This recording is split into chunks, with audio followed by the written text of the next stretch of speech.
वालेकुम एवरीवन। आज हम क्वेश्चन नंबर 6 करेंगे एक्सरसाइज 2B का। क्वेश्चन नंबर 6 देखते हैं। क्वेश्चन नंबर 6 है 200 gram of fertiliser is required for a plot of land that has an area of 8 meter square. Find number 1 the amount of fertilizer needed for a plot of land that has an area of 14 meter square, and number 2 है the area of land that can be fertilized by 450 gram of fertilizer. अच्छा जी, हमें पहले given क्या है, हमारे पास amount of fertiliser है हमारे पास 200 ग्राम, और प्लॉट ऑफ लैंड है हमारे पास 8 मीटर स्क्वायर का। हमने फाइंड क्या करना है, the amount of fertiliser needed for a plot of land that has an area of 14 point. अब हमने अमाउंट ऑफ फर्टिलाइज़र फाइंड करनी है। इसमें ये फाइंड कर लेते हैं कि हमारे पास 1 मीटर स्क्वायर पे कितना फर्टिलाइज़र लग रहा है, ताकि हम फिर उसको 14 मीटर स्क्वायर से फाइंड कर लें। तो हम लैंड इस तरफ लिखेंगे ऑफ कोर्स, और क्योंकि हमने लैंड को चेक करना है 1 करके, तो हम 8 मीटर स्क्वायर यहाँ लिखेंगे और 200 ग्राम। तो हम कहेंगे कि अगर 8 मीटर स्क्वायर जो है वो 200 ग्राम पे 8 मीटर स्क्वायर का एरिया 200 ग्राम कवर कर रहा है, तो 1 मीटर स्क्वायर का कितना कवर करेगा? 1 मीटर स्क्वायर लैंड कवर करेगा 25 ग्राम ऑफ फर्टिलाइज़र।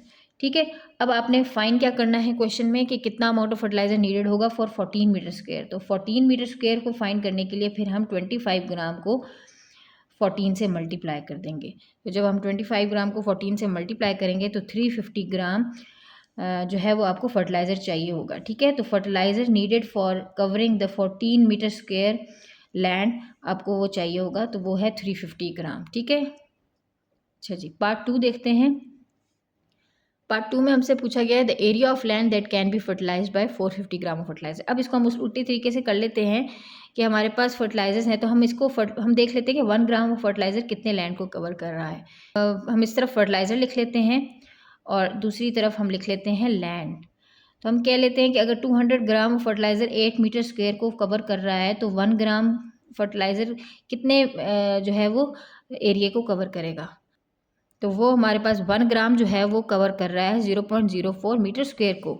अब अगर हमने ये फाइंड करना है कि 450 ग्राम फर्टिलाइजर्स कितने एरिया को कवर करेगा, तो हम 450 ग्राम को मल्टीप्लाई कर देंगे 0.04 के साथ। जब हम 1 की वैल्यू फाइंड कर लेंगे तो फिर हम उसको जितने से भी मल्टीप्लाई करेंगे, इस साइड पे भी कर देंगे, इस साइड पे भी कर देंगे।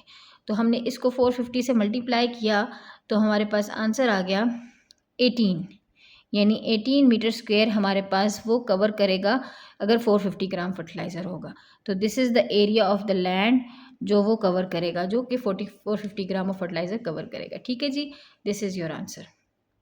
अच्छा जी, क्वेश्चन नंबर 7 देखते हैं। It's a little tricky question और इसको स्टेप बाय स्टेप लेके चलेंगे हम। A piece of metal is heated to 428 degrees centigrade before it is left to cool. The temperature of the metal falls at a rate of 23 degrees centigrade per minute for the first 3 minutes, at a rate of 15 degrees centigrade per minute for the next 15 minutes, and then at a rate of 8 degrees centigrade per minute until it reaches room temperature of 25 degrees centigrade. Find number 1 the temperature of the metal after 9 minutes, and number 2 the total time needed for the metal to reach a temperature of 25 degree centigrade to 428 degree centigrade. अच्छा जी, इसको solve करने के लिए अब हम लोगों को पहले स्टेप बाय स्टेप चलना पड़ेगा। एक मेटल है जिसका पूरा टेम्परेचर कितना था, उसको हीटेड कितना किया गया था, उसका टेम्परेचर था 428 डिग्री सेंटीग्रेड एट फर्स्ट। ठीक है, फिर उसको कूल होने के लिए रख दिया गया। पहले 3 मिनट्स में, फर्स्ट 3 मिनट्स में उसका टेम्परेचर गिरा 23 डिग्री सेंटीग्रेड पर मिनट। तो पर मिनट का मतलब है कि 23 डिग्री सेंटीग्रेड 1 मिनट में गिरा। तो अगर 3 मिनट्स की बात की जाए तो 23 डिग्री सेंटीग्रेड मल्टीप्लाई बाई 3, तो 69 डिग्री सेंटीग्रेड गिरा पर 3 मिनट्स। तो हमारे पास तब तक आफ्टर 3 मिनट्स हमारे पास टेम्परेचर पहुंच गया, टेम्परेचर आ गया हमारे पास 428 degree centigrade minus 69 degree centigrade. तो टेम्परेचर आ गया हमारे पास 359 डिग्री सेंटीग्रेड। आफ्टर 3 मिनट्स हमारे पास ये टेम्परेचर था। ठीक है जी, उसके बाद नेक्स्ट 15 मिनट्स में टेम्परेचर हर मिनट में तकरीबन 15 डिग्री सेंटीग्रेड मिला। तो नेक्स्ट 15 मिनट्स में हमारे पास एवरी मिनट हमारे पास 15 डिग्री सेंटीग्रेड गिरता रहा, तो पूरा गिर गया यानी कि 225 डिग्री सेंटीग्रेड। तो अब आफ्टर 15 मिनट्स हमारे पास टेम्परेचर कितना बच गया?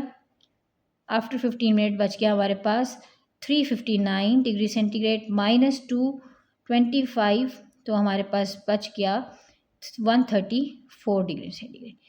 फिर वो हमें टाइमिंग नहीं बताई, अलबत्ता ये बताया कि at rate of 8 degree centigrade गिरता रहा है पर मिनट फॉर द नेक्स्ट जो भी टाइम था तब तक जब तक टेम्परेचर 25 डिग्री सेंटीग्रेड तक नहीं पहुंच गया। तो पहले हम ये देख लेते हैं कि अगर टेम्परेचर 25 डिग्री तक पहुंचा है तो किधर तक कितना गिरा होगा। तो 25 डिग्री सेंटीग्रेड हम निकालते हैं तो हमारे पास आता है 109 डिग्री सेंटीग्रेड, यानी कि हर मिनट में 8 डिग्री सेंटीग्रेड गिरते गिरते 109 गिरा है और हमारे पास वो टेम्परेचर पहुंच गया है 25 पे। तो हम टाइमिंग अगर इसकी कैलकुलेट कर लें तो हमने टाइम फाइंड करना है कि वो टाइम कितना हुआ। तो 109 डिग्री सेंटीग्रेड गिरा और हर मिनट में 8 डिग्री सेंटीग्रेड गिरता रहा, तो टाइम हमारे पास हो जाएगा 13.6 मिनट्स। ठीक है जी, इतने टाइम में वो 8 डिग्री सेंटीग्रेड गिरता रहा और इतना गिर गया कि वो टेम्परेचर फिर 109 गिरा और टेम्परेचर वो 25 तक पहुंच गया। अब पार्ट 1 देखते हैं, वो हमारा क्या है। The temperature of metal after 9 minutes. 9 minutes का उसने पूछा है हमसे, तो हमें पता है पहले 3 मिनट्स में तो टेम्परेचर जो है वो 69 डिग्री सेंटीग्रेड गिरा था और 3 मिनट्स के बाद हमारे पास आफ्टर 3 मिनट्स हमारे पास वो कितना बच गया था, वो बच गया था 359 डिग्री सेंटीग्रेड। अब नेक्स्ट 6 मिनट्स में वो हमारे पास हर मिनट में वो गिरा था 15 डिग्री सेंटीग्रेड। तो हम यहाँ कैलकुलेट कर लेते हैं कि 6 × 15 यानी 90 गिरा होगा फर्स्ट 6 मिनट्स में।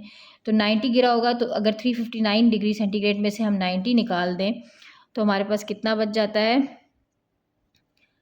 269 डिग्री सेंटीग्रेड। तो यानी कि आफ्टर 9 मिनट्स उसका टेम्परेचर हुआ होगा उस मेटल का 269 डिग्री सेंटीग्रेड। ठीक है जी, दिस इज़ योर आंसर। और पार्ट 2 में देखते हैं the total time needed for the metal to reach a temperature of 25 degree centigrade from 28। तो पहले वो 3 मिनट उसने लिए, वो पहुंचा फिर 359 पे, फिर उसने दोबारा से 15 मिनट्स लिए और वो पहुंचा 134 पे, और फिर उसने कितना टाइम लिया वो 25 डिग्री पर पहुंचने के लिए 13.6। तो हम इन सारे टाइम को जो है 25 डिग्री सेंटीग्रेड तक वो पहुंच गया फिर इस टाइम के बाद, तो ये सारे टाइम को जो हम प्लस कर देंगे तो हमारे पास आंसर आ जाएगा 31.6 मिनट्स। तो उसको तकरीबन 31.6 मिनट्स लगे टू रीच 25 डिग्री सेंटीग्रेड। ठीक है जी, this is your answer. Question number 8 देखते हैं। A cook uses 15 2-liter bottles of cooking oil in 4 weeks.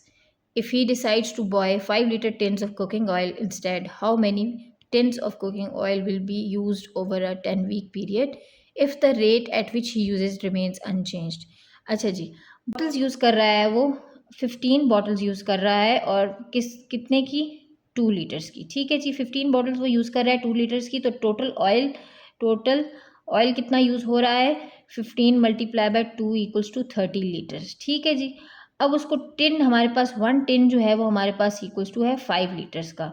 तो ये देखने के लिए हमें उसको चाहिए 4 वीक्स में 30 लीटर्स, तो 1 टिन हमारे पास 5 लीटर्स का है, तो 30 डिवाइड बाय 5 करेंगे तो हमारे पास आ जाएंगे 6 टिन्स, यानी उसको 6 टिन्स चाहिए होंगे फॉर 4 वीक्स।